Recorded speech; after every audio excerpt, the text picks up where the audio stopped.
to see about digital privacy, cybercrime, and global data protection. What is meant by digital privacy? We know that we are using our online transactions, like we are sharing our data, saving our data.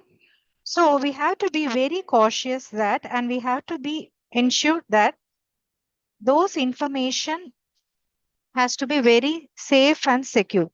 So this digital privacy is an important term which is used in our day-to-day life. Digital privacy refers to the protection of our personal data, which not only shows, it also shares our information and it also transmits the information online. It ensures information such as identity details, browsing behavior, communication, and financial transactions. They are kept secure and they are used only with the particular person's consent. So what are all the key components that is relevant to your digital privacy? Data protection, user consent, anonymity, and confidentiality. So this data protection is nothing but we are going to protect our data. Those data will be very sensitive and personal information, etc. So the user consent is nothing but each and every user must know how the data is being used. And anonymity is nothing but we must track and we must be able to browse or communicate without being tracked. So confidentiality is nothing but ensuring only the authorized people can access the data. So digital privacy not only ensures protection of our personal data, it also keep our data secured and used only with the particular person's consent. So these are the basic components of your digital privacy. We have seen the key components of digital privacy. So the building blocks of data privacy is nothing but the essential elements which is used for ensuring user trust and legal compliance. So first and foremost component of digital privacy is data collection and consent. And then we have data use and purpose limitation, data minimization, data security and protection, data retention and deletion, data transparency, data subject rights, data transfer safeguards, data breach response, compliance, and auditing. First, let us see the foremost component of digital privacy, data collection and consent. So we must ensure that before collecting any data, it must have the consent of the particular user. And the second component of digital privacy is nothing but data use and purpose limitations. So there must be a certain restriction or there must be certain intended purpose of using that particular data. And data minimization, we must collect the data which is essentially required for that particular purpose only we are collecting the data. Other than that, the data is not required. So we have to limit our data in collecting the particular requirement. And then data security and protection. So this must implement the safeguard criteria such as encryption, decryption, and so on. So you must ensure the data security is provided and it is also protected also. Then data retention and deletion. We must define certain timelines for data storage as well as secure deletion. The other component of digital privacy is data transparency. So we must be upfront about data usage through clear policies. Then data subject rights. So we have to facilitate user rights to access, correct or delete the data. Then data transfer safeguards. As we know that each and every data which is being collected has to have the consent form of the particular user. There must be safeguard when the data is being transferred also. And so that we can avoid certain data breaches. So the next component of digital privacy is nothing but data breach response. So we have a contingency plan for data breaches and then compliance and auditing. So this compliance and auditing is nothing but we are going to concentrate on the legal laws. So that is nothing but we have to regularly update the practices and we have to ensure legal compliance. So these are the components of digital privacy. So now we can come to the conclusion about the importance of digital privacy, right? So what it does and what it is actually. So, the major importance why we go for this digital privacy is it protects personal information. For example, we have Aadhaar bank details, and in case of Google Map location data, all our personal information is being revealed. So, when we go for this digital privacy, our data is being protected. And then this also prevents identity theft and fraud while performing online transactions. It provides security. If we perform digital privacy, the identity theft and fraud is prevented. Stops companies from misusing or selling your data. Then it ensures freedom of speech without surveillance fear. Then the other importance of digital privacy is it maintains digital dignity and reputation. The last and important of your digital privacy is it reduces risk of cyber crimes such as phishing, stalking, and impersonation.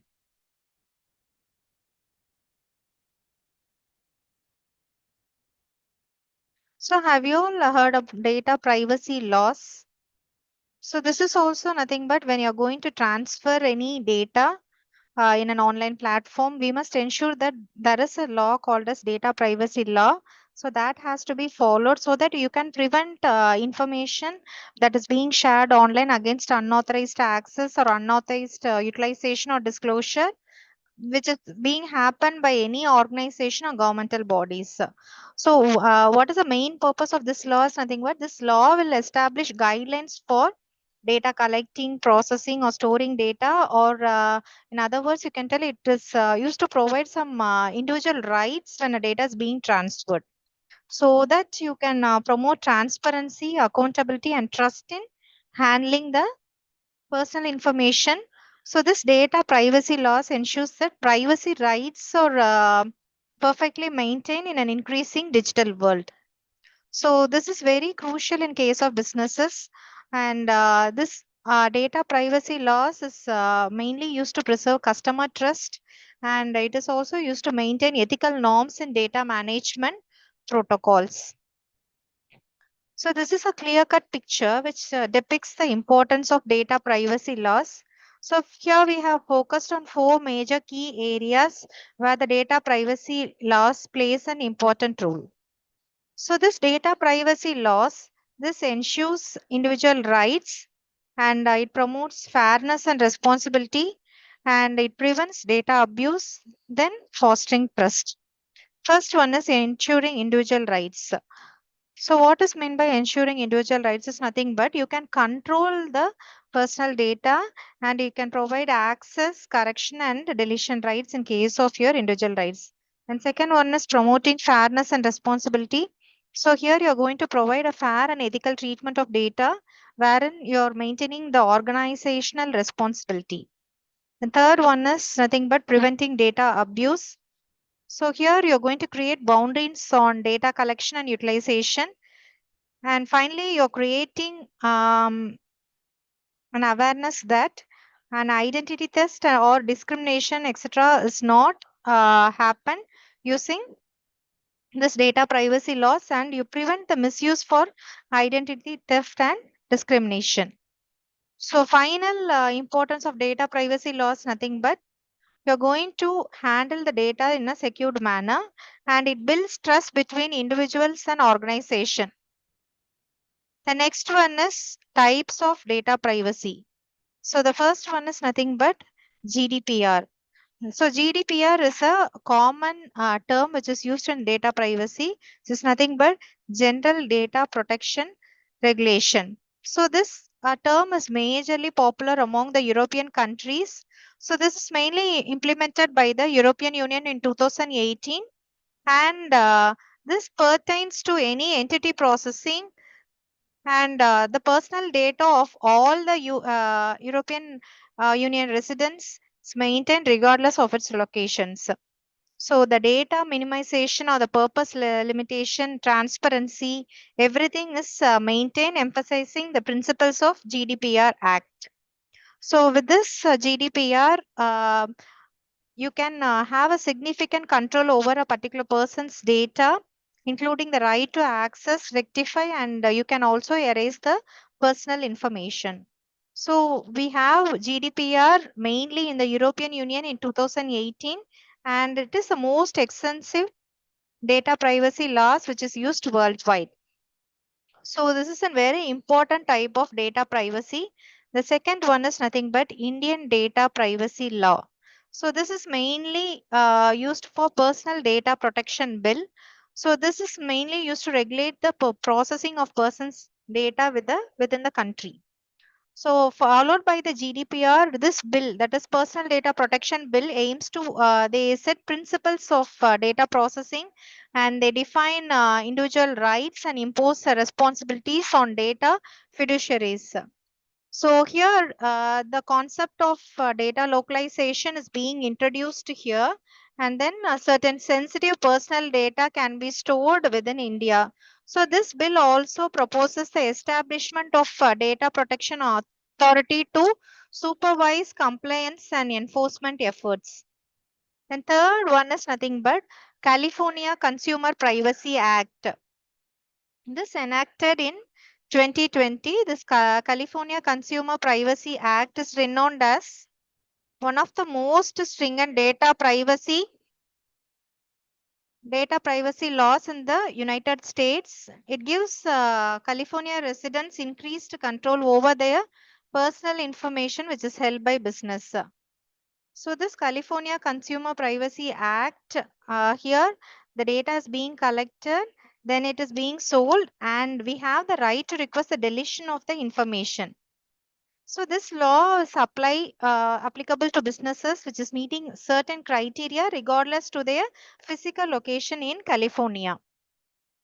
Then the fourth one is nothing but Brazilian General Data Protection Law. So this is otherwise called as LGPD. So this is enacted in 2020 and it is inspired by GDPR. So here it represents a notable advancement in the nation's data privacy framework.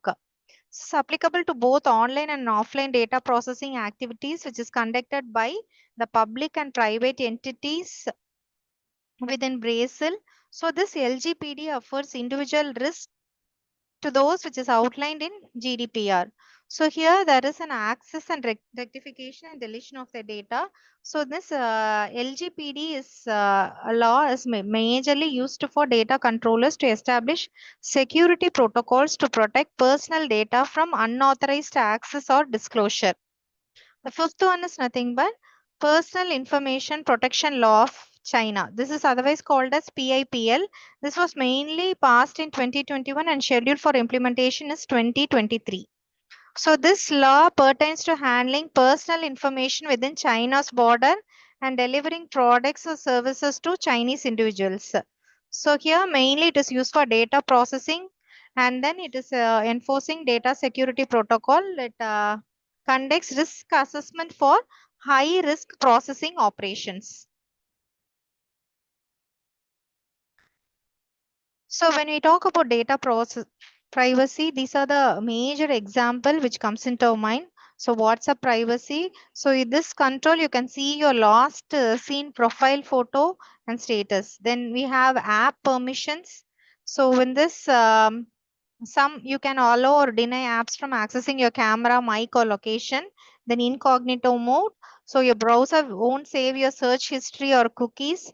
And then OTP login. When you have uh, two-step verification authentication keeps your account secure from unauthorized access. Then true caller unlisting. You can remove your number so strangers cannot look you up. And Google Maps location. You can turn location sharing on or off for specific people. Then ad tracking control. You can disable personalized ads to stop companies from tracking your online activity. Phone lock, you can use a PIN, fingerprint, or Face ID. So this prevents others from accessing your phone's data. Then encrypted chats, WhatsApp messages, which are end-to-end encrypted, so only sender and receiver can read them. Then masked bank details. So online banking will hide your full account number for privacy and safety. So these are the main example which is very, very familiar to you when we talk about data privacy. Okay. And then before going to the uses of digital privacy, we have a small story wherein we have come across the term digital privacy when we deal with Apple and FBI case. Imagine you lost your phone. Now imagine it's in the hand of a government which is searching for clues after a serious crime. So this event actually happened in 2016 when the FBI found a terrorist locked iPhone. So FBI said, "So this Apple, please unlock it. We need the data inside." But Apple replied, "If we open one phone, the whole world's privacy becomes unsafe." So this again, the FBI insisted Apple make a special tool for us, but Apple refused, saying that a backdoor for one becomes a backdoor for everyone. Meanwhile, the world watched, so some supported security and others supported privacy. Okay. Suddenly, FBI announced we unlocked the phone ourselves. So what they did is they used a private cyber security expert, and they paid more than $1 million to break in. So the world learned a big lesson. So your digital privacy is too powerful that even governments can't break it easily, and it must be protected. Okay, so this is the main use of digital privacy. So this digital privacy not only helps in securing online transaction, it also helps in safe communication, and it protects health information, personal data control, and avoid targeted advertising. So what do you mean by secure online transactions? Normally we do online shopping, net banking, or we'll do some payment transactions using IPA. So all comes under your secure online transactions. Then safe communication is nothing but, we know that in a day-to-day life we are using Gmail, WhatsApp, and everything. So here the end-to-end transaction, end-to-end encryption is being maintained, and it is providing a safe communication. Right. The next one is protecting health information. So hospitals and will be recording the informations in a secured manner. And then personal data control, users can manage permission, deny access to camera, microphone, or locations. Then avoiding targeted advertising is nothing but privacy settings. They restrict apps from tracking user behavior. So what are the merits of digital privacy? So we have a lot of advantages of digital privacy. The first advantage is nothing but improved security. The next one is personal control. Third one is reduced digital footprint. Fourth one is it protects reputation. Fifth one is trust building. First, let us see what is meant by improved security. So we know that we are transferring data online, and we are performing transactions online. Those data has to be very secured, and we have to ensure that we are helping that we are preventing hacking, fraud, and identity theft when doing such transactions. So digital privacy is nothing but it provides improved security. Okay. The next one is personal consent. As we all said, seen already that though the data is being transferred online, data is being saved online, we have to ensure that those informations are shared with the user consent, right? So user can decide what are the information that can be shared. So that is called as personal control. Then third one is reduced digital footprint. So reduced digital footprint is nothing but the less data online will be lower risk, right? So you should not share more information about any personal information about anyone online. So when you share only the less information, you'll have a lesser risk. Otherwise, if you share more information, then there is a chance of risk more. Then it protects the reputations. So online data cannot be easily misused to defame individuals. So we are protecting reputation in terms of digital privacy. The next one is trust building. So apps and companies, they respect privacy and they gain user trust. For example, Signal Messenger. So these are the 5 merits of digital privacy.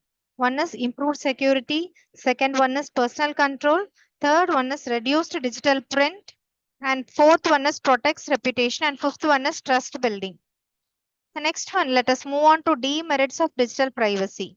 complex settings, limited personalization, reduced law enforcement visibility, higher cost of implementation, and misuse of anonymity. So first one, what is meant by complex setting?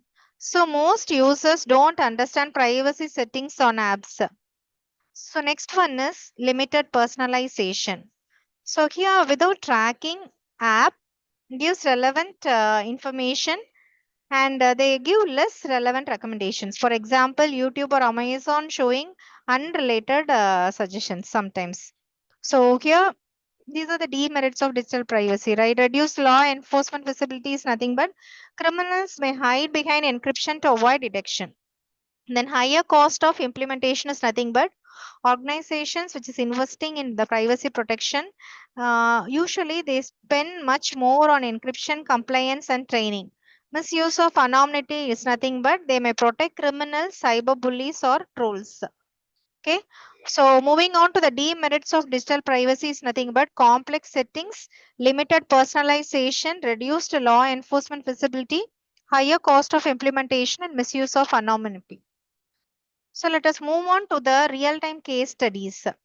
So here, let us first see some case studies which happened in India. So first one is nothing but WhatsApp privacy policy update.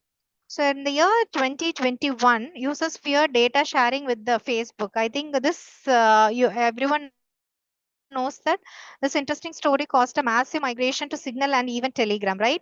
And then the second one is nothing but Zoom privacy issues which happened in 2020. That is during the COVID pandemic, Zoom faced Zoom bombing incidents. So due to the weak privacy settings, when we conduct an online session, which can be a class or it can be an official meeting or anything, what happened is anyone can with if they know the link they can add in between, and then that created a lot of problems, and later they added waiting rooms and more security features based on the security breaches that occurred in the Zoom privacy.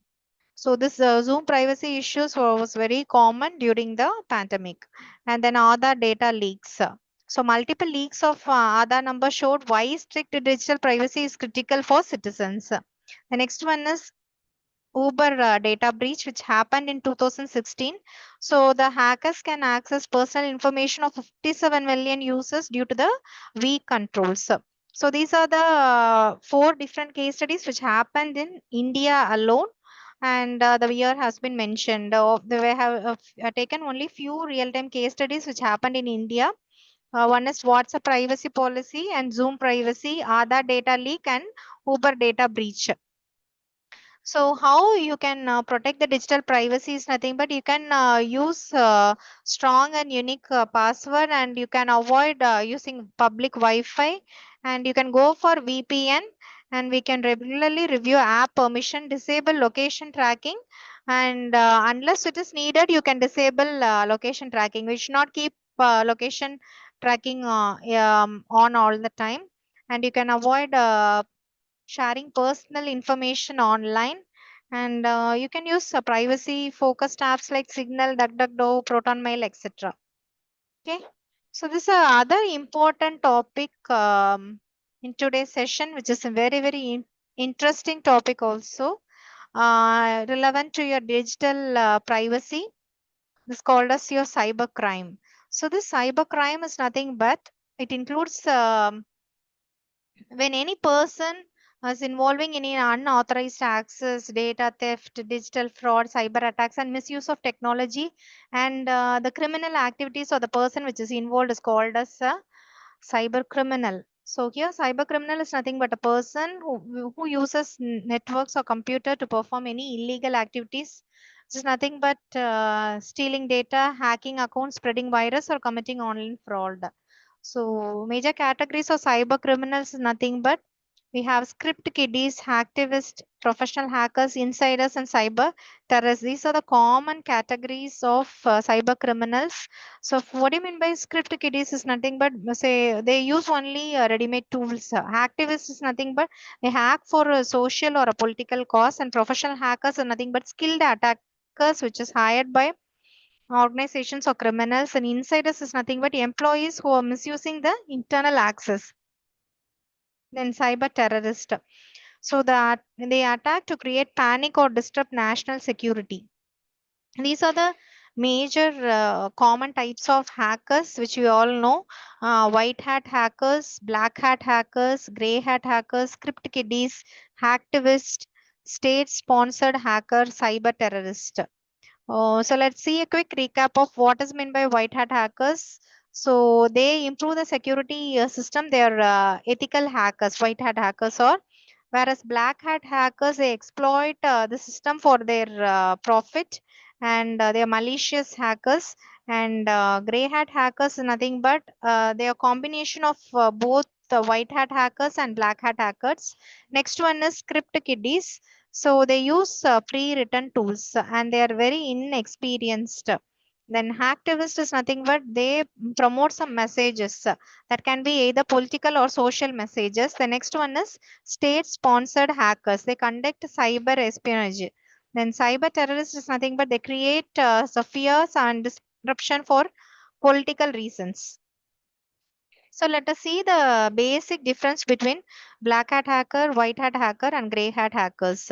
So, what are the features that distinguishes these three different types of hackers are?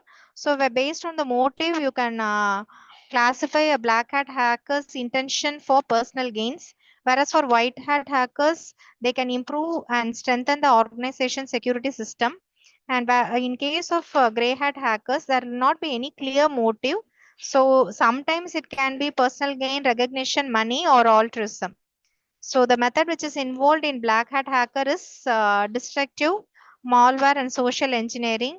Whereas for white hat hacker, the method is penetration testing, and it also involves vulnerability research. And they can employ both the methods which is employed by black and white hat hackers, that is gray hat hackers.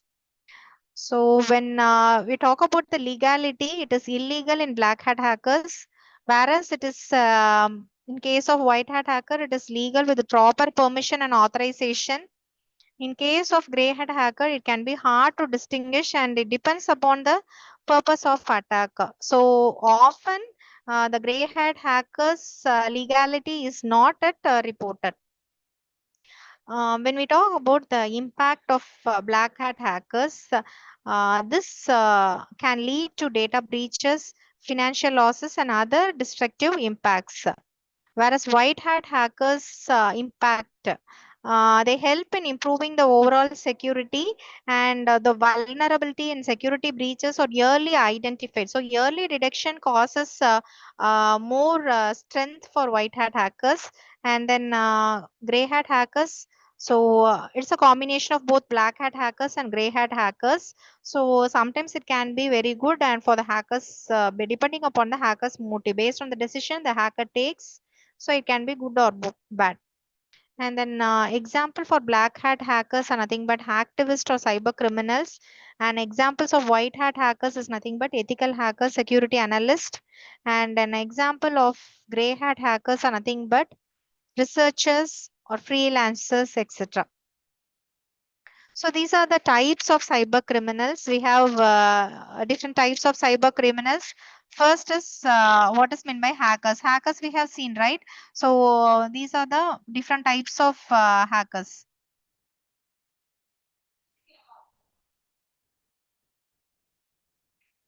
So black hat hackers, white hat hackers, and gray hat hackers. These are the different types of hackers we have seen. So what we know is nothing but they break into systems to steal data, and this will be causing malfunction, and then vulnerability will be exploited, and this can be sometimes ethical or malicious. Okay, and then crackers are nothing but who bypass security to damage the systems. They steal data or they commit fraud. The third types of cyber criminals is nothing but cyber terrorists. They use the internet to carry out attacks that create fear, target government infrastructure or large networks. The next one is nothing but cyber stalkers. So this cyber stalkers, they can threaten individuals online using emails, messages, social platforms, or tracking tools. The next one is script kiddies. Amateur attackers, they use ready-made tools and scripts without deep technical knowledge are called as your script kiddies. Then insider threats. So this employees or ex-employees who misuse authorized access for revenge or some theft. Okay. The next type of cyber criminals is nothing but phishers. So criminals, they steal sensitive information by sending fake emails, websites, or messages. So this particular persons are called as phishers. Then the next type of cyber criminals is nothing but identity thieves. So identity thieves are nothing but the person who steal personal data like Aadhaar number, bank details, or passwords to impersonate someone. Cyber fraudsters is nothing but scammers who run online financial frauds, lottery scams, job scams, investment scams, etc. So spammers are nothing but they spend bulk unwanted. We know that in case of email, we have spam. So the unwanted mails and sometimes important mails also it goes into your spam folder. So this spammers will send bulk unwanted emails or messages to promote fake products or they spread malicious links. Okay. The next one is nothing but botnet operators. So botnet operators is nothing but they control networks of infected devices. So that is called as bot.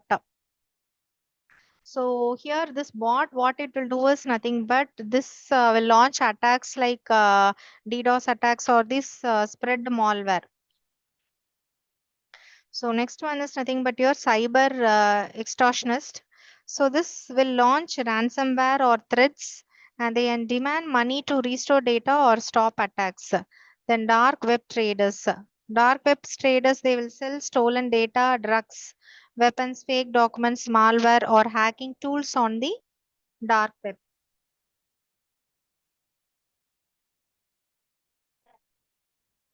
So there are various methods to identify the cybercrime. So let us see what are the methods that is involved to detect my cybercrime. So first one is unusual login attempts. The next one is system slowdowns. Third one is unauthorized transactions. Next one is phishing emails, network monitoring tools, digital forensics, cyber cert alerts. First one is unusual login attempts. Unusual login attempts is nothing but unknown devices accessing accounts. The next one is system slowdown. System slowdown is nothing but so we can identify the malfunctioning due to malware or frequent crashes. Okay, third one is nothing but unauthorized transactions. So when it happens in terms of your bank or UPI accounts, phishing emails is nothing but they're asking for OTP, password, or personal data. Next one is network monitoring tools. So this network monitoring tools, they can detect abnormal traffic. The next one is digital forensics. This analyzes logs, IP addresses, and devices. And cyber search alerts. So this is mainly relevant to your government agencies and professional bodies. So with all these methods, you can identify a cyber crime. Either by using unusual login attempts, system slowdown, unauthorized transactions, phishing emails, network monitoring tools, digital forensics, or cyber search alerts. Moving on to the types of cyber crimes, we have 12 different types of cyber crimes. One is nothing but hacking, identity theft, phishing, cyber stalking, ransomware attacks, cyberbullying, financial frauds, malware attacks, online sextortion, data breaches, denial of service, and software privacy.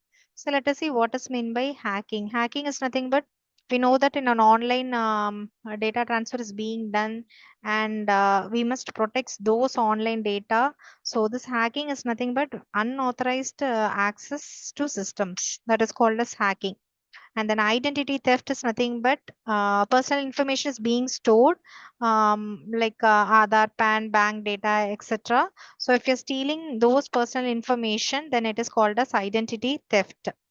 And phishing is nothing but fake emails or links which is used to steal passwords. Then the fourth type of cybercrime is nothing but cyber stalking. So it's nothing but online harassment. This is called as cyber stalking or following someone digitally. And then ransomware attacks. So data is locked until your ransom is paid. Cyberbullying is nothing but that is harassing others through social medias or chats. Financial frauds is nothing but you're doing some online transactions, bank transactions, or credit card, debit card transactions like UPI, card frauds, online scams. Those all comes under financial frauds. And malware attack is nothing but virus, Trojan, spyware, worms, etc.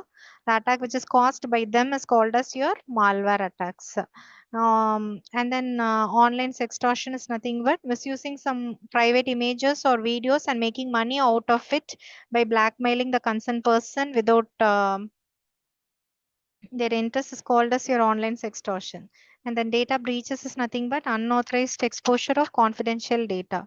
And the 11th one is nothing but denial of service or DDoS attack. This is nothing but distributed denial of service. You are making a system unreachable. And the last type is nothing but the software privacy, which is nothing but illegal copying of software.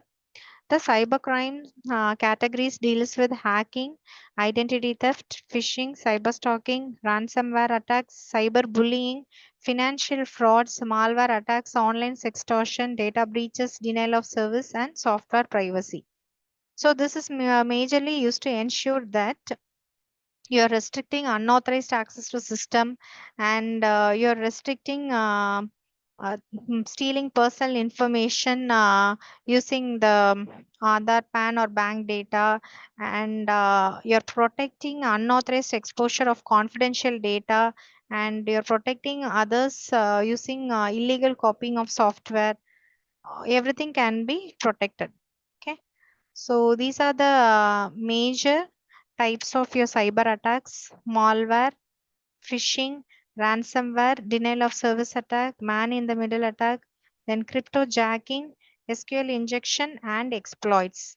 So there are many cyber attacks available, of which now we are going to concentrate only on these 8 types of cyber attacks. So we know what are the types of cyber crimes that is happening. We must also know what is the major cyber attacks that is happening in a system or to a particular person. Okay, so we are going to concentrate on the major cyber attacks which is being performed. And the first and foremost cyber attack is nothing but malware. So malware is nothing but this is also a malicious software. So this is mainly designed to cause damage to computers, networks, and servers. So when you talk about malware, so there are different types of malware, which includes trojans, virus, worms. So what it does is they reproduce and they spread across a computer or a network. So this will allows a hacker to gain deeper access into targeted network to steal data. So this causes damage to devices. They render networks inoperable, and they take control over the system.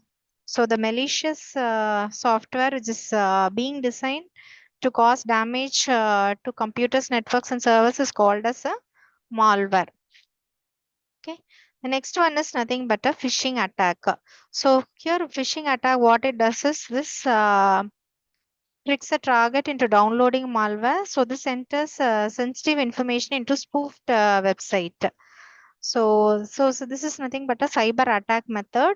So here what it happens is it is launched via email. So those attacker will be creating messages. They look legitimate and they appear to be from a trusted sender. So they'll contain malware within an attachment or a malicious hyperlink. So this takes a recipient to a fake website which asks them to enter their login credentials or banking details. So I think most of us might have experienced the same thing using for phishing example, real-time example. So normally everyone will be using many banking applications, right? So in that more or less similar to the exact official banking website, another website will be displayed when we surf through Google or something, and then we get confused at which will be the exact one. Okay, say for example, I am just uh, yeah, giving an example of my own thinking. If bank name is, say for example, it is Halloween. Okay, and so instead of W, if V is given, people might get confused and in a hurry burry if that is the first website which comes when you search for the particular bank. So there may be a chance of hitting that particular login, and it the same kind of login design page, everything will be the similar, only color also will be similar, but the login URL spelling alone will be different, right? So there may be a chance that some particular person might use it. They may log in with the same user ID and password. They can hack those particular user login credential. That is what they can giving here. The malicious hyperlink is nothing but the Halloween in that we have created, right? So that malicious hyperlink, they takes a recipient to your fake website and ask them to enter login credentials or banking details. So that user ID and password will be got from them, and then from that you can be trapped. So this particular experience is called as phishing attack. So you have to be very cautious when you are using any information which is available on the net. Okay. The third one is nothing but cyber attack is nothing but ransomware. So this ransomware attack is financially fueled form of your malware attack, right? So this attackers will send messages containing malicious attachment that, when downloaded, encrypts specific data and files for entire computers. So the attacker will then demand a ransom free from the victim and will only release or restore access to the data upon payment. Okay. So what happens here is, so in case of your ransomware attack, here in case of mail, I think many would have received a mail like, so you have won a lottery of this particular amount. You can claim your amount by filling your details in the form, right? So when you click on that particular hyperlink, you're being trapped and all your account details, everything will be locked, right? So this is a kind of ransomware attack which occurs commonly, and they'll target the victim only for financial purpose. The next type of cyber attack is nothing but your DDoS attack or DOS attack. As I said, the DOS attack is nothing but denial of service attack, and DDoS attack is nothing but distributed denial of service attack.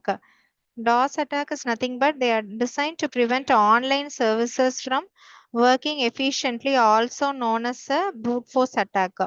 So this DOS attack is also called as brute force attack. So here what it happens is, it is caused by an attacker. The attacker will be using a website with huge amounts of traffic or request, and this will take them offline. So more advanced form of your DOS attack is nothing but your DDoS attack. So here this in this an attacker will be taking control of several computers to overload its target. And the next one is man in the middle attack. So here is an interesting story behind this man in the middle attack. So here we'll be getting confused that whether it is a system or a victim is a system or a user who is performing that particular attacks. So this will enable a malicious actor to position themselves between target victim and an online service to the user access. So example of this is, an attacker will be creating an spoofed free to access Wi-Fi network. So when the user logs in or signs into the network, the attacker can steal the login credentials and the data they use while on it. Okay. So this DDoS attack and man in the middle attack is also one of the most popular cyber attack. Then crypto jacking, video jacking, all those things are very commonly available. So crypto jacking is nothing but, so this is a type of attack which occurs when a bad actor takes control of a computer. It can be a computer, mobile device, or it can be a server. So when you are performing online transactions, say for example, I'm doing some online currency for or cryptocurrency activity. So in that time, an attacker tries to hit my particular activity and take care of all my amount. Then the money is being stealed means, then that kind of attack is called as a crypto jacking. So the attack either begins with the malware being installed on a computer. So this happens mainly by running code in JavaScript or an infiltrate using the user browser. So cryptojacking is nothing but an most popular cyber attack which happens when a bad actor takes control of a computer, mobile device or a server to mine for online currency or cryptocurrency. So this is a major thing. So when you in a public, when you use a mobile charger or anything, then in that case also we are being hijacked, and it is called as video jacking. If the attack happens based on cryptocurrency, it is called as crypto jacking. If it happens based on suppose if your identity theft is happening based on your images or videos which is present in your mobile, then that is called as video jacking.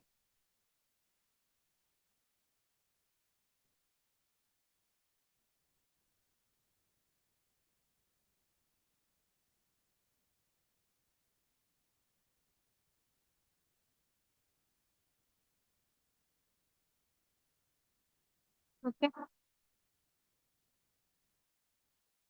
The next one is called as SQL injection. So we all know what is meant by SQL. It is nothing but structured query language. So here what happens? This will exploit vulnerabilities, and so this mainly SQL is used in a database. So this sees control for a particular database. Many websites and web application, they store data in SQL, and you can share data with the databases. So if an attacker spots a vulnerability in a web page, they can perform an SQL injection to discover user credentials and mount a cyber attack. So we have seen many different types of cyber attacks. In this, the most important one is nothing but your SQL injection. So this attackers, they will be using structured query language. So here you can exploit vulnerability, and you can seize control of a particular database.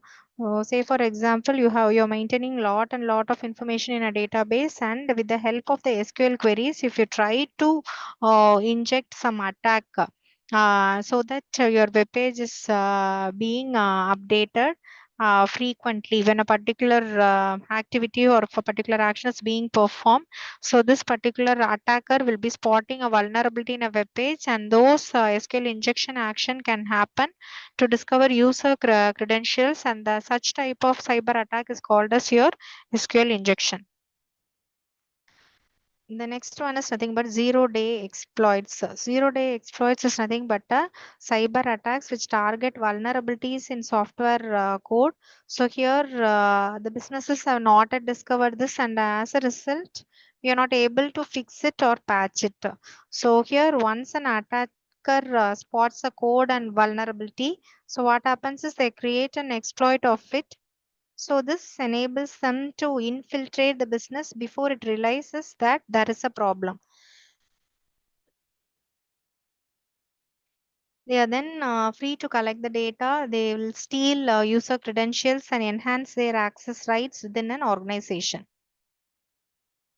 The last type of cyber attacks is nothing but, one second.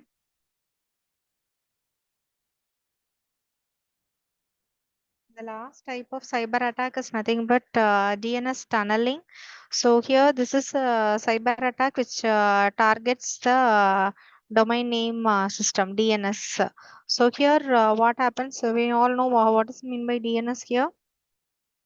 So this is nothing but a protocol which translates the web addresses into protocol IP addresses. So here, this DNS is they are widely trusted, and that's why it is not here. What happens is in DNS tunneling. So when a cyber attack is made based on the URL, what happens? It is not intended for transferring data, and what happens? Malicious activities being monitored. So here, what happens? It is effective target to launch cyber attacks against corporate networks. So the major process of DNS, they will just convert a web address to internet protocol IP addresses. So the what happens or what is lacking is nothing but it's not intended for transferring data or it's not monitoring for malicious activity, and that is why we are going for this DNL tunneling as cyber attack.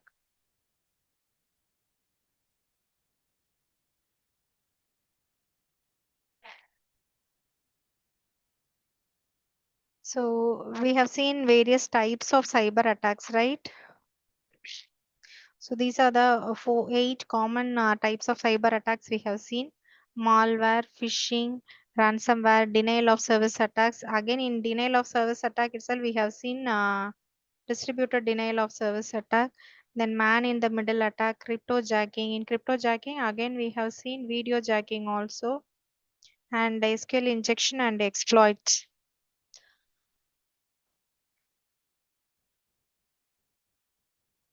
Zero day exploits, DNS tunneling. So how these cyber attack can be prevented? How can a cyber attack be prevented? So there are certain steps that has to be followed so that you can prevent a cyber attack. So first one is nothing but you have to take a proactive stance. So instead of merely detecting attacks and reacting to them. So the second one is nothing but you have to protect all the possible attack vectors in your organization. So the third one is nothing but you have to use the latest threat response and prevention technologies. Then the fourth one is nothing but you have to ensure that you have an up-to-date cyber threat intelligence system.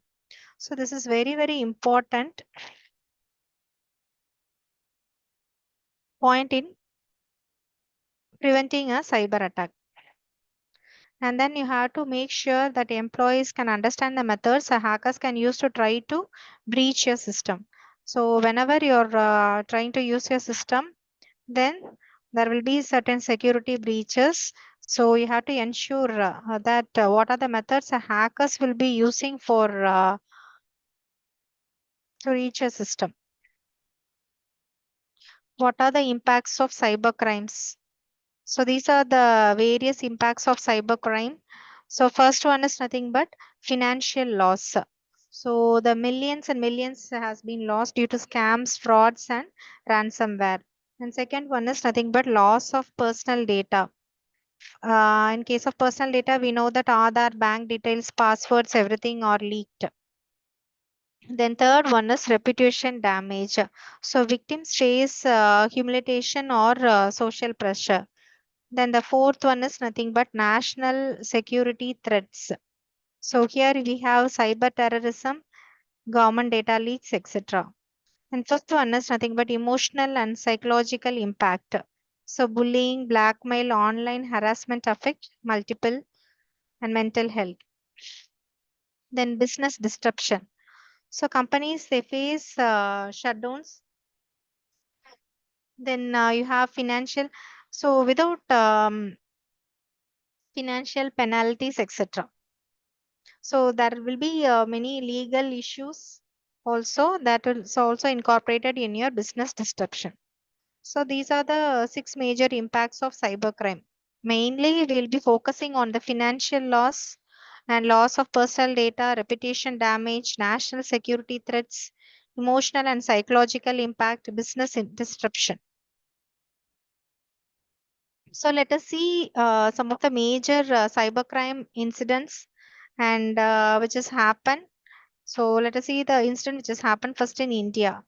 So in 2018, other data breach has happened. That is millions of records, leads, and government titan data security. This is the action they have taken after it has happened. The next one is in 2018, another thing happened that is nothing but Cosmos Bank cyber attack. So here almost 94 crores has been stolen by hackers, and they have used malware. So what happens? The police trace the international money trail, but it has been found out, right? And that is what I'm coming to say here. So and it has been solved also. These are the major cybercrime incidents which happened in India. I have mentioned the year and what is and then that has been rectified also. And in 2020, there is a Sony LIV fraud case. So what happens is they have created a fake Sony website. So using that fake Sony website, what they have cheated many customers, and what happened? They will be giving an order, and then they'll be paying money, everything. Okay, they believe that this is a real Sony website, and many amount also has been lost here. And but the creator was arrested. The who created those particular website, fake website, was found out, and they are arrested by police. And Ola data leak case. So here. Data leak case in so here they are providing misused access. So here this is also caught by digital forensics. And then Delhi Ames ransomware attack in 2022. So here this is a China based IP traced. So here systems were restored using backups. So not only the cybercrime incidents have been identified and solved in India, like Aadhaar data breach, Cosmos Bank cyber attack, Sony Live fraud case, Ola data leak case, Delhi Ames ransomware attack. We also have several cases which is used in worldwide. Crime ransomware attack, which happened in 2017. So here 3 lakh consume computers affected worldwide. So what attacker they trace to North Korea. So second one is nothing but Yahoo data breach. So Yahoo data breach is that happened in 2013-14. So here 3 million account compromised and offenders identified in 2017. After 3 years later only this particular case mystery has been solved. Then in 2021, what happened? Colonial pipeline attack came into existence. So here what happens? The US oil pipeline shutdown happened, but FBI recovered this using blockchain tracking, and UQFAX data breach happened in 2017. So in 2017, what happens is almost 147 million people data were leaked. Personal data has been leaked, and the attackers who did this were charged. And in 2020, that is during our pandemic, what happens? Twitter Bitcoin scam has happened. So here high profile accounts hacked. So here the teen hacker was arrested. So this Twitter Bitcoin scam was done by a teenager, and that particular person was arrested within 2 weeks itself. So this was very interesting case, and this has been solved in very short period of time. And when we talk about ransomware, this WannaCry ransomware attack is very popular. I think major people might know, right? In 2017, this WannaCry ransomware attack happened. So this almost worldwide 3 lakh computers were affected. So this particular attacker was caught and found out in North Korea. So we have major crime incidents which has been performed in worldwide, and those cases were solved as well as. So those are some of the few cases we have discussed here, that are nothing but WannaCry ransomware attack, Yahoo data breach, Colonial pipeline attack, Equifax data breach, and Twitter Bitcoin scam. So we can understand that how the technology has been misused. Cybercrime, they have no positive purpose, but criminals misuse the technologies. So what is the purpose? Why the criminals are misusing the technology? So what is actual inferences of this cybercrime? It's nothing but money theft, data theft, blackmail and extortion, disrupting business operations, and then spreading fake news, then terrorist communication. So this money theft is happening mainly from banks and wallets, digital wallets, right?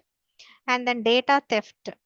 So this data theft is mainly used for black market selling, blackmail and extortion. It is happening only through hacked photos or videos. And this disrupting business operation is happening only through DDoS attack, distributed denial of service attacks. Then spreading fake news to influence elections or create panic. Then last one is nothing but terrorist communication. So terrorist communication is mainly used using secure channels. So let me have a summary here. So why the technology is being misused by criminals, mainly for money theft, data theft, blackmail and extortion, disrupting business operations, spreading fake news and terrorist communication. Let us see the merits and demerits of cybercrime. When we talk about merits, it is only from criminal perspective only. So this is not a benefit for the society. Okay. So criminals can make more money quickly as financially they'll be very high. So the attacks can be done remotely. They no need to come in person. Physical presence is not required when they are doing any cybercrime. And then criminals, they can hide their identity using VPN or TOR. And then they have an easy access to hacking tools on dark web. Okay. And these are the major merits. I am repeating once again that this merits is only based on the criminal perspective only, and it is not based on the society. So these criminals, they can make money quickly.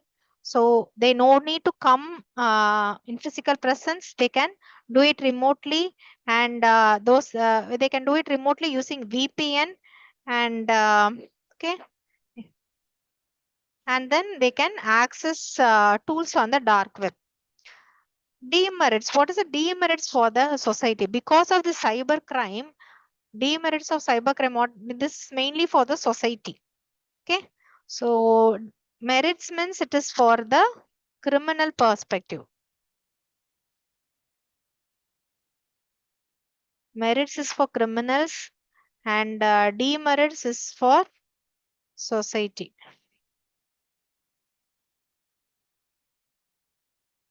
Okay. Which criminal? It is nothing but merit is cyber criminal.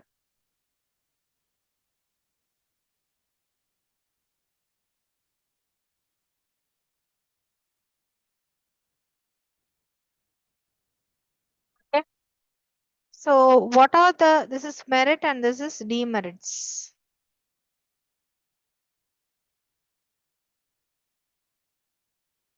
So here the what is the plus for the criminal will be the loss for the society, right? So here you're making money means then it is inversely proportional is nothing, but you will have some financial loss.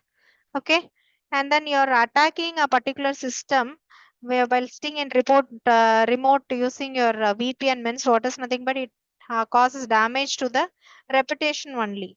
So here what happens, the business will face operational shutdown, and you're easily accessing using tools in dark web means, so that will create loss of trust in digital platform. Yes, when you're using dark web and you're using some hacking tools, so thus you'll be losing loss of trust in digital platforms.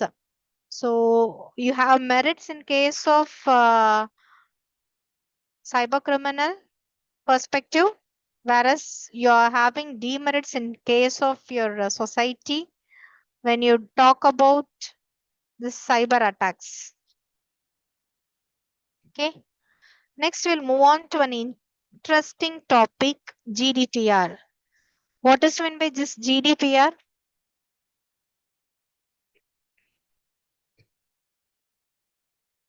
General Data Protection Regulation. GDPR. Okay. So what is this GDPR? So here, this refers to laws, frameworks, and technologies which is used worldwide to safeguard your personal as well as sensitive data. So with this GDPR, what you can do is global data protection. You can ensure safety, privacy, security, and you can maintain responsible data handling. What are the major signs of global data protection? We have GDPR compliance, encryption.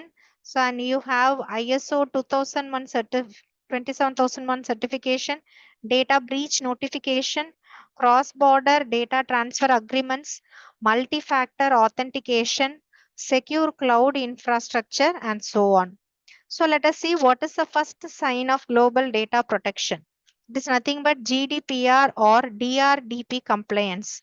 So here the website will show privacy pop-up, consent forms and data policies.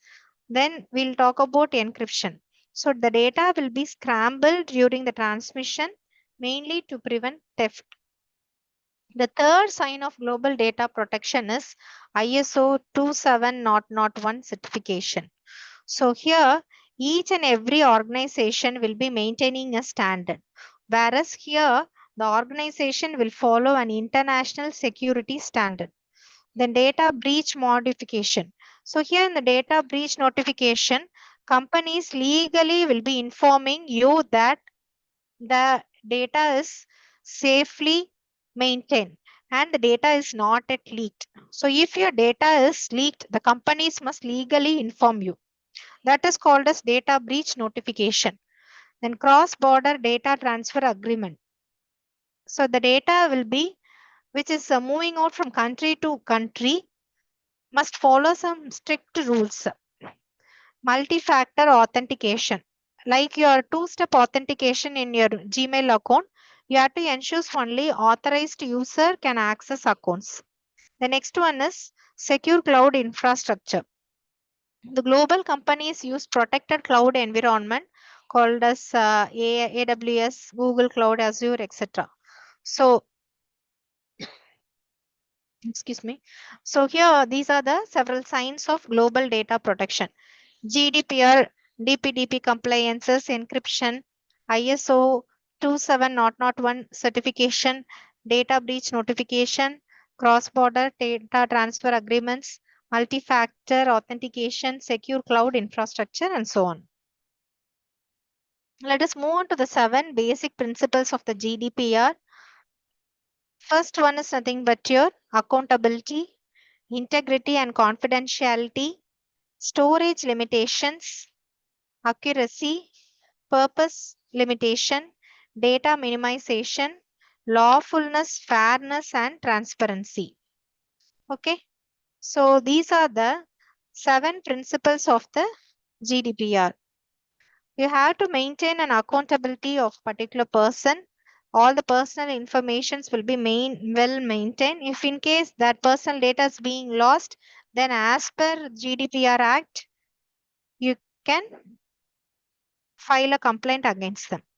Then integrity and confidentiality. So all those data which is available online has to be integrated and it has to be confidential and you have to provide authorized access only. And then storage limitations. Only a certain amount of data can be stored in for a particular website and it has to be very accurate. Then the data minimization has to be maintained and the purpose also has to be limited and the law will be maintaining transparency and fairness. So these are the 7 principles of the GDPR. So what is meant by this personal data under GDPR? So personal data under GDPR is nothing but any information that can identify an individual either directly or indirectly. So what do you mean by personal data? Personal data is nothing but an individual's name, address, phone number, email address, and online identifier. Say for example, IP address, cookie data, everything. So financial data, like banking information, credit card details, and so on, health and biometric data, employment details. So all this comes under your personal data. So with this personal data in your GDPR will include information which can identify an individual either directly or indirectly. So this all this personal data will be very sensitive. Then that is why we are mentioning sensitive personal data. So this includes information like ethnic origin, political opinion, religious belief, and genetic data. So it has different and more stringent requirements. So all this personal data which is coming under the GDPR is very, very sensitive information and it is also you're maintaining a protection to that personal data because of the harm that could occur if it is being shared. So this GDPR maintains not only this 7 principles, it mainly concentrates on the basic data which is being shared, basic sensitive data which is being shared. How to comply with the GDPR then?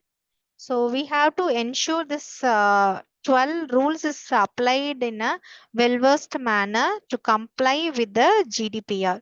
So this 12 things has to be points has to be kept in mind when you comply with the GDPR. First one is nothing but you have to understand the GDPR principles. That is the foremost thing you have to keep in mind when you comply with the GDPR. Second one is you have to conduct a data audit. Third one is you have to define data processing activities. Then you have to update privacy policies. Then you have to obtain consent wherever it is necessary. And you have to ensure data subject rights. Then you have to implement data protection methods. After implementing the data protection measures, you have to appoint a data protection officer. That is nothing but a data protection officer is otherwise called as DPO if it is only required. And then you have to review contracts with third party vendors. Then you have to create a breach response plan. After creating a breach response plan, you have to conduct a regular training and awareness programs. After conducting a regular training and awareness program, you have to monitor compliance and update processes. This is how you have to comply with the GDPR.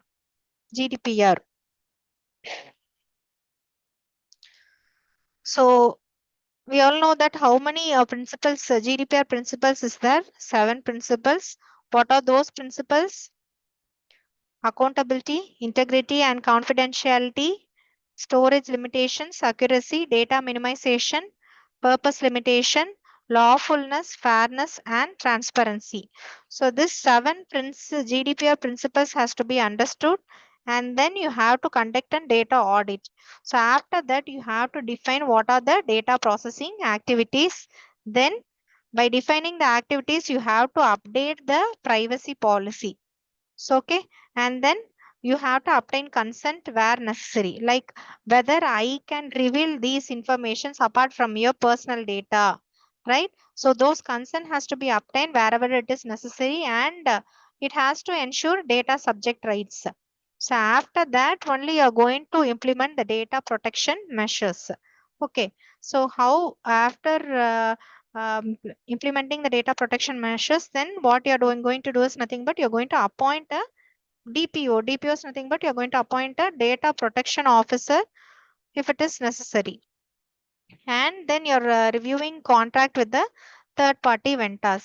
So then after creating a contract with the third party vendors, what you're going to do, you're going to create a breach response plan, and then you're going to conduct a regular training and awareness program. Finally, you're going to monitor the compliance and update processor. So whether all these things are well maintained. So this is how you are going to comply with the GDPR. Moving on to the types of global data protection. So first one, we are going to see about the legal framework. So under legal framework, we have 5 different legal framework. First one is GDPR in European countries, and CCPA in California, DPDP Act in India, HIPAA in USA, APEC privacy framework. Okay. So these are the 5 things which comes under legal framework. Okay. So GDPR EU is nothing but strongest global standard. CCPA California is nothing but it's used to protect consumer privacy. DPDP Act India is nothing but India's personal data protection law. HIPAA USA is to protect healthcare data.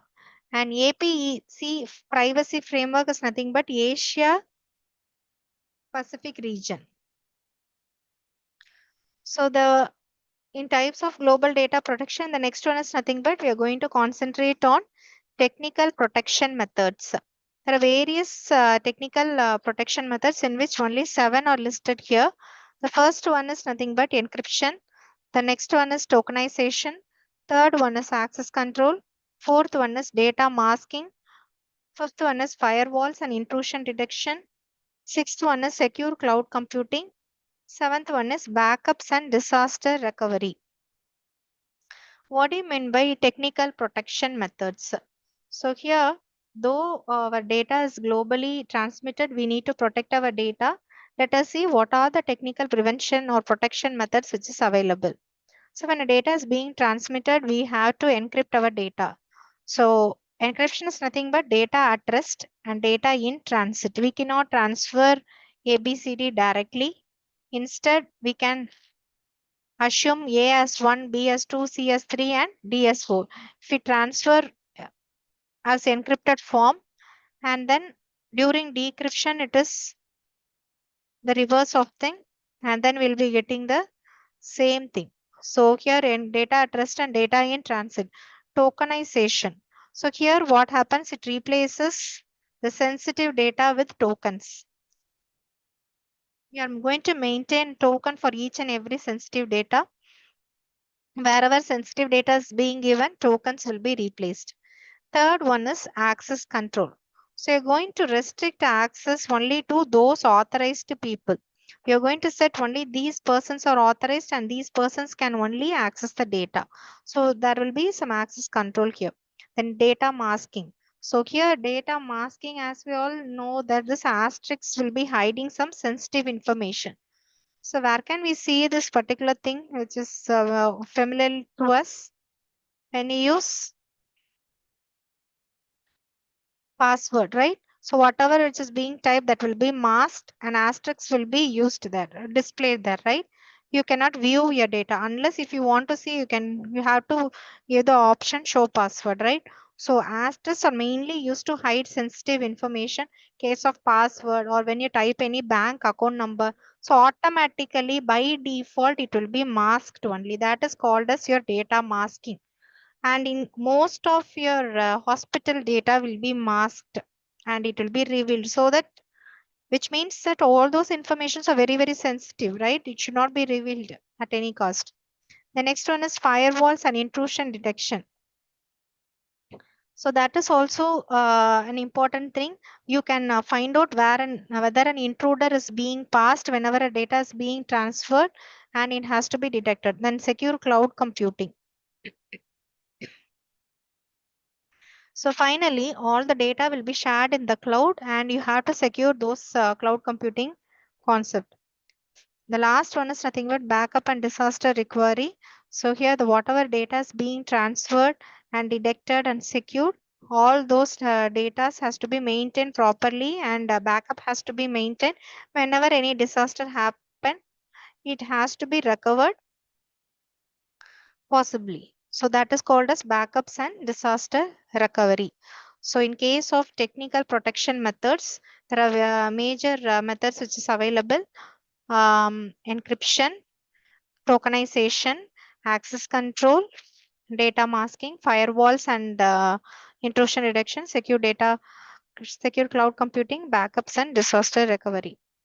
So the last type of global data protection is nothing but organizational measures. Organizational measures is nothing but, so here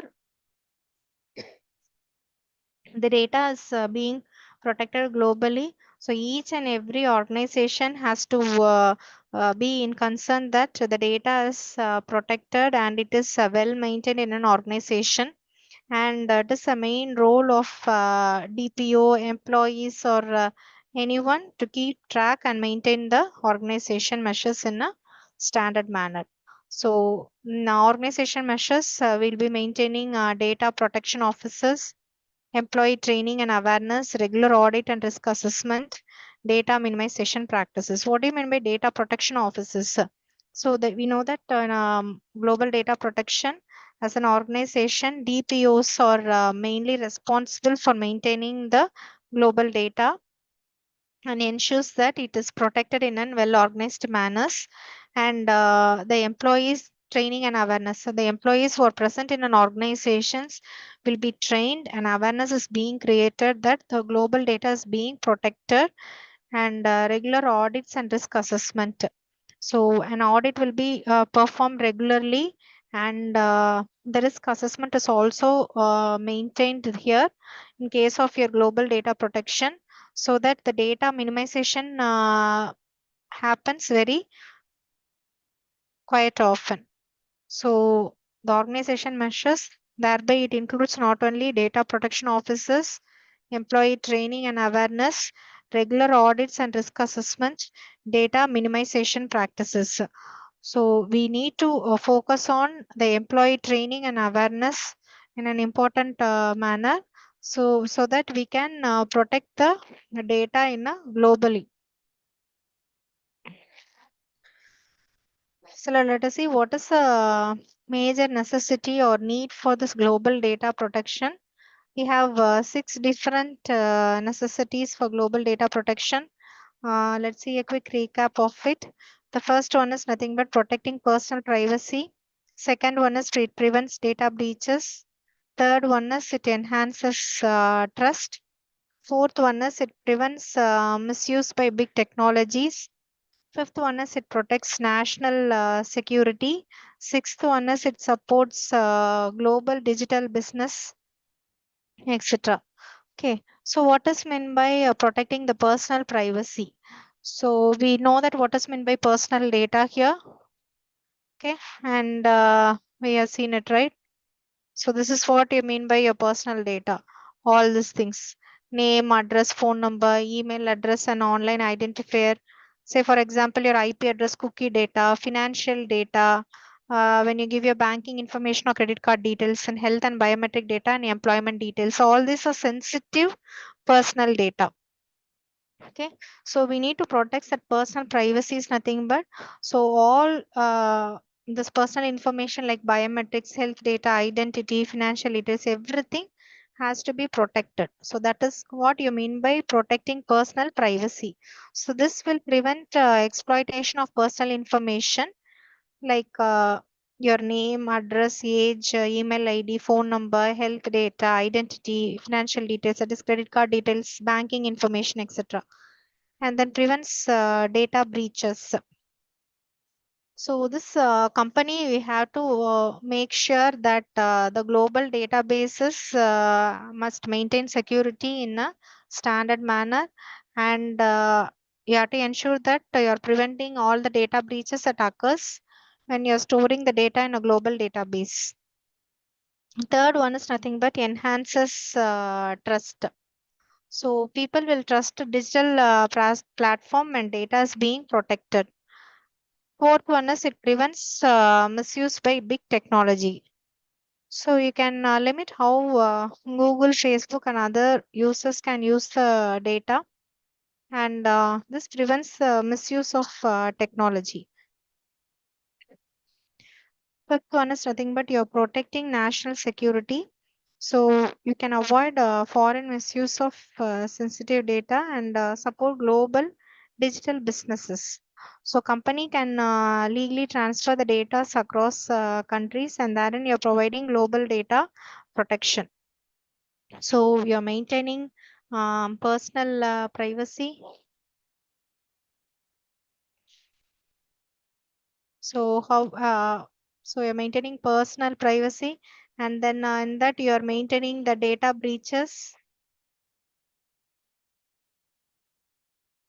and you're maintaining the trust,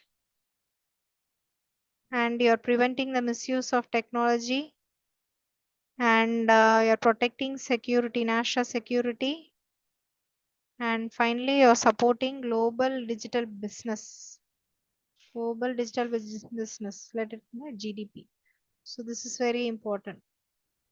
Okay, the help of this personal privacy, you're maintaining data breaches, maintaining trust, and you're preventing misuse of technology, and you're maintaining national security, and you're supporting global digital businesses, thereby you're providing support, and illustrating the significance for global data protection. So let us see the major cyber incident solved cases which is related to global data protection. So let us see the first thing in case of Indian cases. First one is nothing but Aadhaar data leak. So this Aadhaar data leak case happened in 2018. So here millions of Aadhaar records leaked. So this led to the stronger data protection norms and audits. Then other case is nothing but HDFC Bank and SBI data exposure. So this misconfigured servers exposed customer data. So this is secured after certain intervention. And then Air India data breach. This happened in 2021.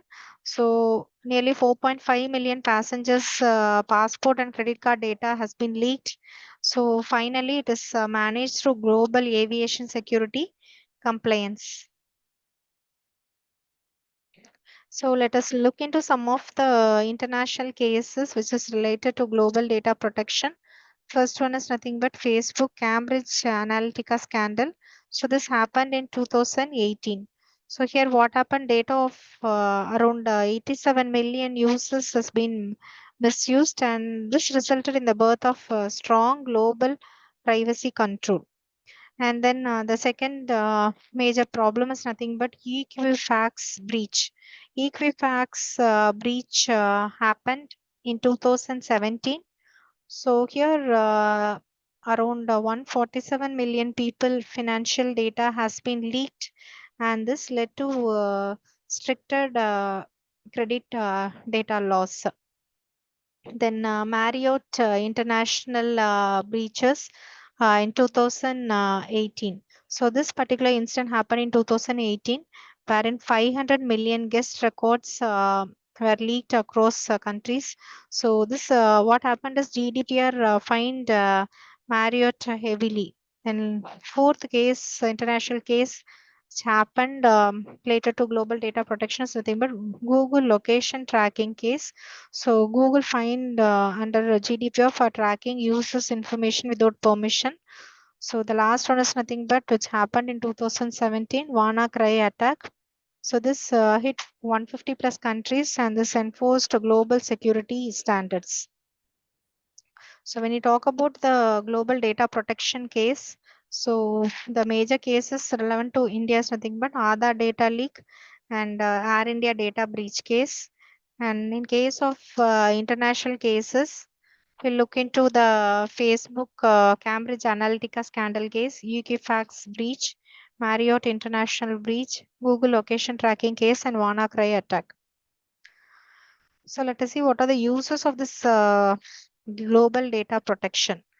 So basically, there are 6 uses of global data protection. The first and foremost use of global data protection is it's used to protect the personal data internationally, and then it ensures safe cross-border data transfers.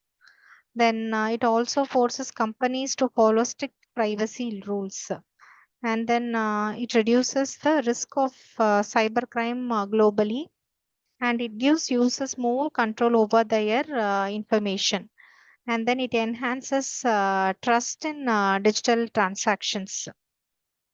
So basically, when you talk about the uses of global data protection is nothing but protecting the personal data, and then it also maintains the safety in data transfer, and it also maintains privacy rules, and it also reduces risk, and it gives user the more control over the organization, and also it enhances trust in digital transactions.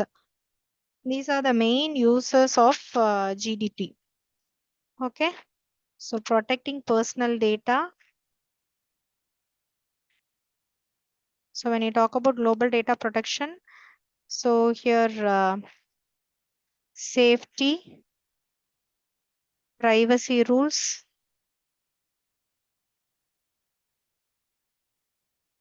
then risk, and takes control over the user information, and trust in digital transaction. So these are the main necessities why you go for this global data protection. Personal data safety, privacy rules, control and trust. So personal data is nothing but you're going to protect the personal data in an international manner, and then safety is nothing but you're going to ensure the safety in a data transfer. And then privacy rules, where you're going to maintain and follow the privacy rules is nothing but it forces companies to follow the strict privacy rules. And then risk, you're going to reduce the risk of cyber crime globally. And then control is nothing but it gives user more control over the information. And sixth one is nothing but it enhances trust in digital transactions. These are the six major use of your global data transaction. So let's see what is the merits of global data protection. So we have several advantages of this global data protection. So of which the first and foremost advantage is nothing but high privacy and data security is provided worldwide.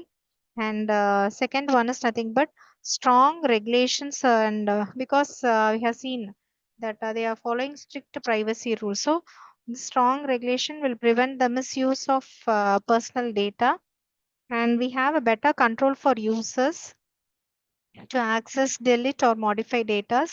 And companies will improve cybersecurity standards, and that encourages safer digital ecosystems. So these are the five major merits of global data protection. So the first and foremost is of global data protection is it's used to provide a high privacy and data security worldwide, and strong regulations being done to prevent the misuse of personal data. And the better control is being provided, and cyber security standards is being maintained, and it encourages safer digital ecosystems. So coming to the advantages, you focus on privacy, high privacy, data security,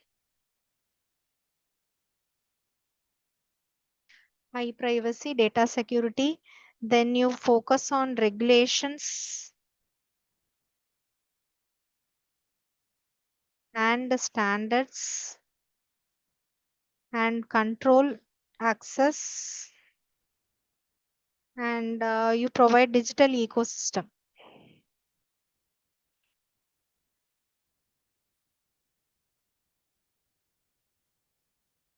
Yes. So this high privacy and data security is provided globally, and you're following strict regulations and cybersecurity standards. And this regulations is mainly used to prevent misuse of the personal data, right? And then this control is mainly used for users to access, delete, or this control mainly this provides three things. One is nothing but access, delete, modify. Okay, these three things will be done. And finally, we'll be encouraging a safer digital ecosystem. So moving on to the last thing, which is nothing but demerits of global data protection. So when you talk about the disadvantages of global data protection, so the cost, it's nothing but high compliance cost for companies, and there will be the legal requirements across countries will be very complex. And the cross border data transfer that we have discussed here, right? The cross border data transfer where we have discussed here, right? Ensures cross border, right? So this cross border data transfer will be very slow or restricted, and small business struggles with the implementation part. And too much of privacy can obstruct law enforcement activities. So here, when you talk about the disadvantages, cost, legal requirements, and data transfer, and small business struggle in case of implementation, and privacy. Okay, so these are the things which are related to the demerits of your global data protection. The cost for the companies is of high compliance, and the legal requirements across the countries will be very complex. And the data transfer, that is, the cross-border data transfer, is becoming very slow or restricted, and there will be a struggle with the implementation in case of small businesses. Too much of privacy will be obstructing the law enforcement activities. Okay, so the merits, when you take, it's nothing but it deals with high privacy, data security, and that is happening globally. And regulations and standards are being maintained. That is strong regulations, and we will be having cyber security has standards, and the better control for users is also there. When you can perform control is nothing but access, delete, modify data, and digital ecosystems will be encouraging a safer thing. Okay, so moving on to the a most interesting case, which is related to your uh, let us have a small story. Like we have an Apple system and FBI case. So imagine you lost your phone, and it's in the hands of a government which is searching for clues after a serious claims. So the consider this scenario happened in the year 2016. So this when FBI found a terrorist locked iPhone. So the FBI said that Apple to please unlock it, and so that they can use the data which is inside it. But Apple replied, if you open one phone, the whole world's privacy becomes unsafe. Okay, so the FBI insisted to make a special tool, and then Apple again refused that a backdoor for one becomes a backdoor for everyone. So meanwhile the world is watching everything, and some supported security and others supported privacy. So, and then the FBI announced that we can unlock the phone ourselves, and they did it. Actually, they found an cyber security expert, and the world learned, and for the cybersecurity expert, they even paid $1 million to break in, and the world learned a big lesson that digital privacy is very powerful, that even government cannot break it easily, and that must be protected. Okay. So major cyber incident cases is happening worldwide, and those cases are also solved also, and they have some moral and ethics that is being followed there. So in case of global data protection, so this global data protection is actually it is integrated with the terms of digital privacy, cyber crime, and the data which is being transferred, which is being protected, is called as your global data protection, right? So whatever may be, either it is Indian case or an international case, so we have to look into the impact of that, and we have to learn what is the significance of those particular cases. And we have to know how Facebook has solved that global data protection case, and Equifax breach case. So how this led to the stricter credit data laws, and how WannaCry attack enforced global security standards, and how global location tracking case led to track users without their permission. So how GDPR comes into act. So each and everything has to come into play here. And finally, we can learn what is the use of the global data protection, and the merits and demerits of the global data protection. So moving on to the global data protection, it is very, very important in terms of high privacy and data security, which is being provided worldwide. And it is following cybersecurity standards and regulations, so that data theft, identity theft, or misuse of personal data, everything can be prevented, and there is a better control for the users. So users can access, delete, or modify data, and this global data protection. So we have to keep in mind the seven major principles, right? 7 principles of the GDPR. So this is also very important thing which we have to keep in mind. So how this GDPR plays an important role, and how the 7 principles of GDPR comes into picture: accountability, integrity, and confidentiality. Then storage limitation, lawfulness, fairness and transparency, purpose limitation, data minimization, accuracy. So whenever we are storing any data in an online digital platform, we have to ensure that only certain information is available to the public, and we know how to mask what are the data that has to be masked. Okay, so this is how we can comply with the DTR, and this is how GDPR, and this is how we can protect the global data. So this global data can be protected before understanding what is, before that we have to understand what is meant by GDPR and how to comply with the GDPR. We know how we can comply with the GDPR. We have to know the principles behind the GDPR, 7 principles behind GDPR, and then we have to conduct an data audit, and we have to define the data processing activities. Then we have to go through what are the privacy policies which is there and update it, and wherever necessary we have to obtain only those consent form, and we have to ensure data subject rights. Then finally we have to implement the data protection measures to appoint a data protection officer, DPO, that is which is necessary. And then we have to review contracts with third party vendors, to create a breach response plan, and we have to conduct a regular training and awareness programs to monitor the compliance and update processes. So this is how we can comply with the GDPR, and there are various types of global data protection also.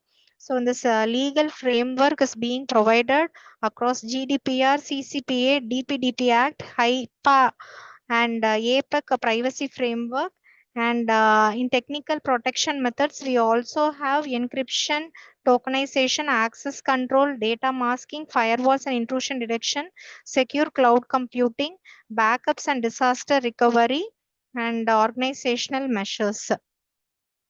So with that, we can know what is the major need for global data protection and how it protects personal privacy and prevents data breaches to enhance trust and prevents the misuse of technology by protecting national security and supporting global digital businesses.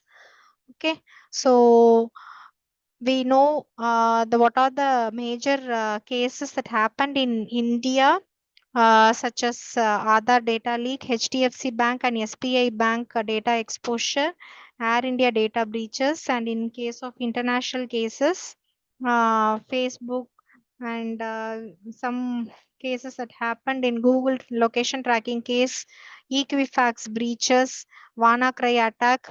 That is a major familiar case which happened in 2017, and with the help of that we can know what are the major uses of global data protection. And I think these are the things we have already seen, right? Personal data safety, and then we are maintaining strict privacy rules, which will reduce the risk of global cybercrime. And then it also makes use of user control access, that is we can create, modify, or to delete any particular data. And whenever we are performing any digital transaction, we can enhance the trust in that digital transaction. Finally, we can have a clear-cut picture of what is the advantages and disadvantages of global data protection.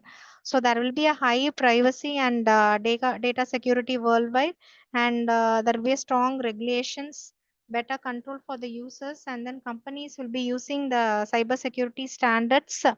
So with the help of the cyber security standards and rules and regulations that is being used, we can assure that the personal data or any particular data which is being transferred online will not be affected, or it cannot be leaked out at any cost. So it also increases a safer digital ecosystems. The only disadvantage is in terms of cost only. So there will be a high compliance cost for companies, and the legal requirements across the countries will be very, very complex. So I think that the cross-border data transfer can become slow or it can be restricted, or some small businesses will be struggling with the implementation. And in case of privacy, so this when you have too much of privacy, this also can obstruct the law enforcement activity. So this global data protection can consider that. And in many cases, like say for example, when you're accessing an email, we have two-step authentication. Yeah, the two-step authentication is not required every time, right? So the sometimes it can be annoying. So the too much privacy can obstruct law enforcement activities, and sometimes it can be annoying for the users also. So that can be a little bit you can concentrate, and that privacy can be somewhat lower down. So this cross-border data transfers also they become slow or restricted. So these are the things that has to be considered when you're talking about the global data protection.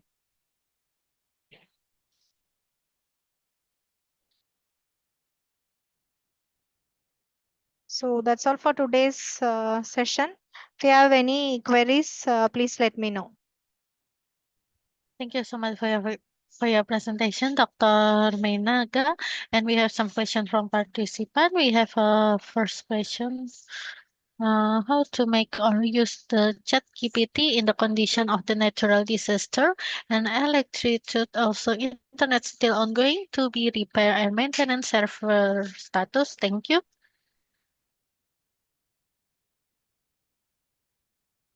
The question already read in the Zoom chat. Let me see it.